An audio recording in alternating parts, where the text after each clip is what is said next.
Bonjour, bienvenue dans les bureaux d'Oxygis.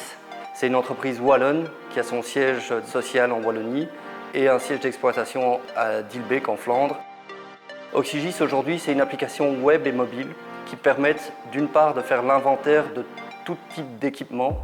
Donc des équipements par équipement, on entend soit des équipements inertes, ça peut être du mobilier urbain, ça peut être des avaloirs, des poteaux d'éclairage, bref, tout type d'équipements qui sont gérés par des entreprises publiques ou privées.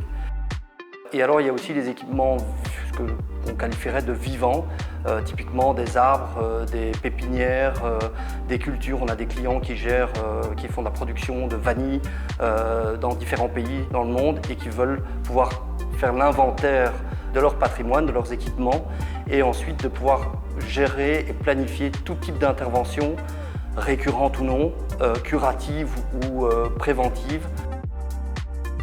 Et enfin, le dernier point sur lequel Oxygis a une valeur ajoutée, c'est sur la gestion des anomalies.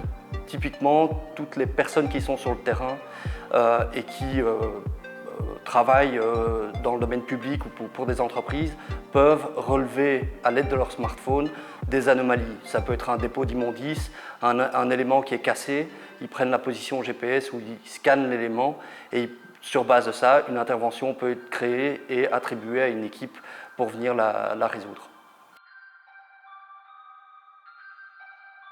On qualifie Oxygis d'une solution SaaS, Software as a Service, c'est-à-dire que d'une part, on fournit une solution qui est hébergée dans le cloud, mais l'idée c'est que c'est une application qui est en constante évolution et dans la licence que les clients payent est compris d'une part la maintenance, mais aussi les évolutions de l'application.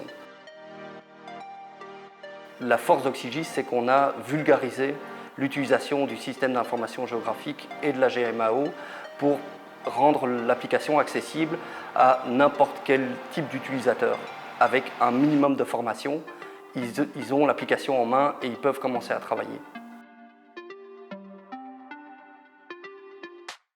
Cette dernière année, on a acquis pas mal de nouveaux clients, des clients importants. On a signé un partenariat avec Etias, l'assureur des communes et pas que en Belgique, qui aujourd'hui pousse Oxygis auprès de ses clients. Au départ, ils l'ont fait surtout pour les aires de jeu et maintenant ils ont étendu l'usage à d'autres types d'équipements. Grâce à eux, on travaille par exemple avec le domaine de Choftogne. Et puis à côté de ça, on a des clients comme les Grottes de Han qui gèrent tous les équipements du parc des Grottes de Han, l'Université catholique de Louvain. Et puis à côté de ça, on a aussi des entreprises privées qui font de la pose de clôture par exemple, des entreprises qui font de la production de vanille, des pépiniéristes. Bref, on est dans plein de secteurs différents. Alors, on a une équipe de 4 développeurs avec un product owner. Lui est en contact avec les clients, qui reçoit toute l'information, les demandes de clients. On a un backlog avec l'ensemble des fonctionnalités qu'on prévoit de développer. Et chaque année, on sort 3 à 4 nouvelles versions d'Oxygis qui intègrent ces nouvelles fonctionnalités. Alors le rêve ultime d'Oxygis, clairement, c'est de doubler, tripler l'équipe et surtout d'augmenter drastiquement la base de clients et le nombre d'utilisateurs. Les 3 grandes valeurs d'Oxygis, c'est la simplicité, la flexibilité et l'agilité.